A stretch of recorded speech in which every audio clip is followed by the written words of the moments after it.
I'm Joe Popp from Popp Rock Shop, and along with my assistant engineer, Iggy, we're going to learn how to make a guitar cable. Let's start with the parts and tools we're going to need. You'll need a length of instrument cable. This is Mogambi part number 2524. It's low noise and very flexible. A pair of Neutrik NP2X. This is the dash B, that means they're black in color. A short length of 1/16 inch shrink wrap. Some people call it shrink tubing. And for the tools, a ruler to measure the lengths we're going to strip off the cable, a coax cutter or an X-Acto knife or a razor blade. This is so we can slice the jacket when we strip it. Wire strippers. These are gauge 18 through gauge 10, and you'll see why I picked those gauges when we strip the cable. A set of standard wire cutters,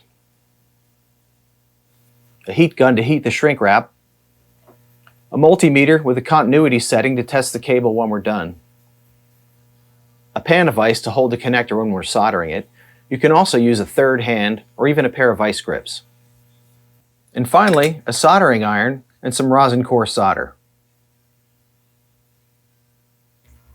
For our first step, we're going to remove a piece of jacket from the cable. I'm going to use these coax strippers. Now, coax strippers are really meant to cut 2 depths on a piece of coax cable, but I rotated one of the blades out of the way and I set the other blade to the perfect depth just to cut through the jacket and not interfere with the shield. You can also use a razor blade or an X-Acto knife to cut the jacket. I'm going to measure 3/4 of an inch on here, and I'm going to mark it with my fingernail and just push my fingernail into there. Then I'm going to take my coax cutters and line up that thumbnail mark right with my razor blade of my coax cutter. I'm going to give this a spin. Then I'm going to take my wire strippers, which have a little gripper at the end, and I'm just going to slide off that piece of jacket.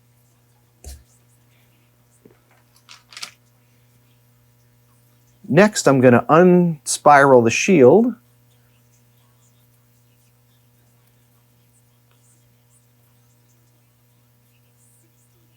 I'm going to get it as close to the jacket as I can and give that a really good twist. You want a really tight twist on this.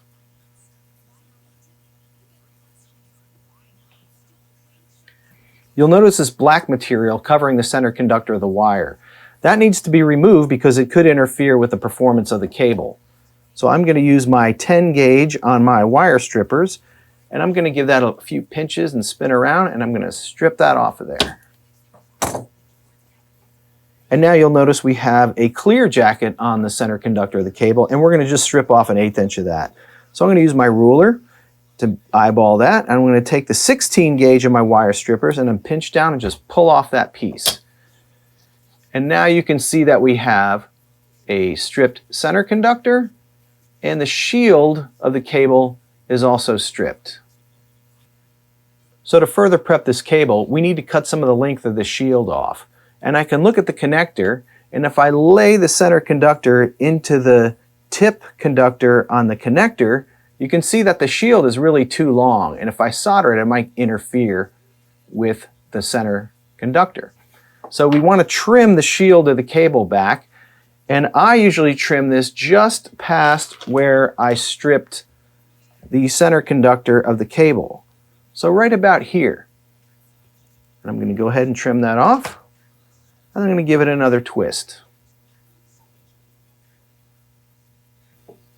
The next step is going to be to put some shrink wrap on the shield of the cable. I'm going to take our 1/16 shrink wrap, and I'm just going to hold it up to the side of the cable, and I'm going to cut off about what I need to leave about 1/8 inch sticking out of the shield like we have on the center conductor. I'm going to slide this over. And that looks a little bit too long still, so I'm going to trim a little bit more off of that.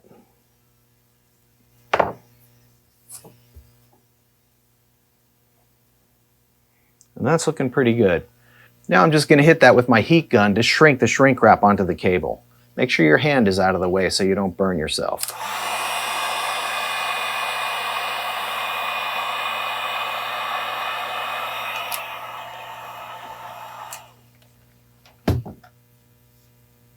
So now our cable's ready for tinning. And what's tinning? Well, tinning basically is you put some solder on the cable side and you put some solder on the connector side. That way you don't have to hold the solder, the soldering iron, and both pieces together. All you have to do is put the two pieces together, heat them up, and they'll meld together. Saves you a lot of effort. Let's go ahead and tin the cable. You can see I've got this Weller solder mate holding the solder up for me. And the idea of this is we're just going to heat the cable, and then we're going to put a little dab of solder on the top, but then we're going to move the soldering iron around to the back and let the solder actually flow through the cable. You can see that it's just flowing through the back. Now we'll do the shield. I'm going to heat it up first. And again, just a little dab on the top, and then we're going to go around the back of the cable and let it flow through. And now our cable's tinned. Next, we're going to tin the connector. You can see there's a center conductor for the tip, and there's an outside conductor for the sleeve. We're just going to put that in our pan of ice right here, and we're going to use the same principle as tinning the cable. I'm going to heat the conductor for the sleeve, let it get hot, and then I'm going to introduce some solder. I'm going to try to get as much contact area with the soldering iron as I can to the conductor. And once it's hot, I'm going to introduce some solder. You don't need to fill up the whole bottom cup of this, but you just want to get a good amount on there. And let it flow nicely. All right, now I'm going to tin the center conductor. I'm going to heat it up, and then I'm going to introduce some solder once it's hot. And for the center conductor, the tip conductor, I really want to fill this cup pretty much up all the way. And now our connector's tinned. Now we have our cable tinned and our connector tinned, but before we put these two together, we need to put on this piece right here. This is a part of the connector called the bushing. We can just slide this right over the cable. I actually like to put these on even before I strip the cable so I don't forget. Next, we're going to heat the sleeve conductor on the connector and insert the shield once it's hot and flowing. And you can see I'm going to let it flow, and then I'm going to let go and hold it steady.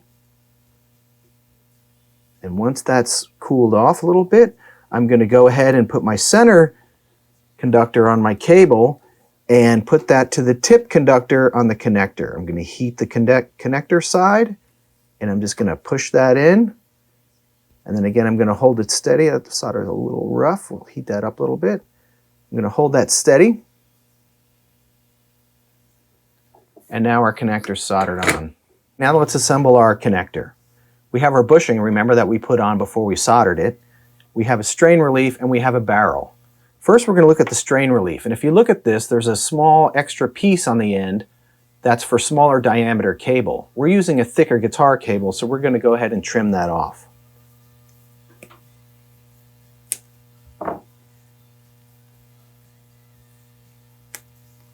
Now, there's a cut in the strain relief, and that's just going to go right over the cable. And you can see this fits together just like a puzzle piece. There's a notch on either side of the connector and the strain relief, and you're going to put those two things together.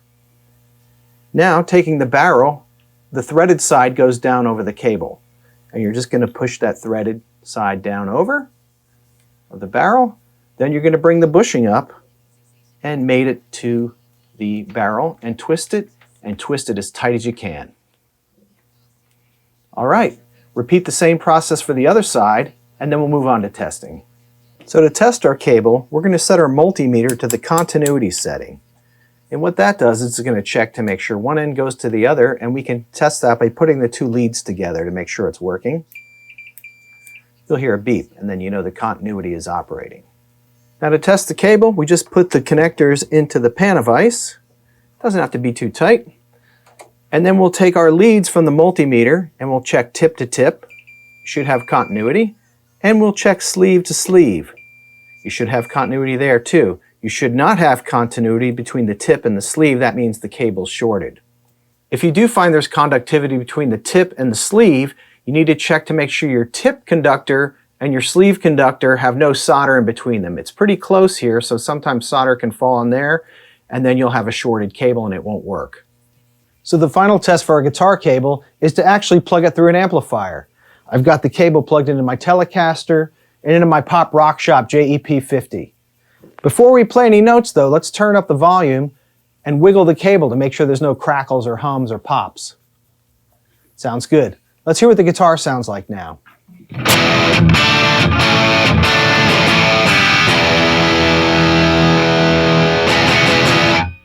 Thanks so much for watching our How to Make a Guitar Cable video. Please subscribe and be sure to share this channel with anybody who you think might be interested. Popp Rock Shop. We make cool stuff.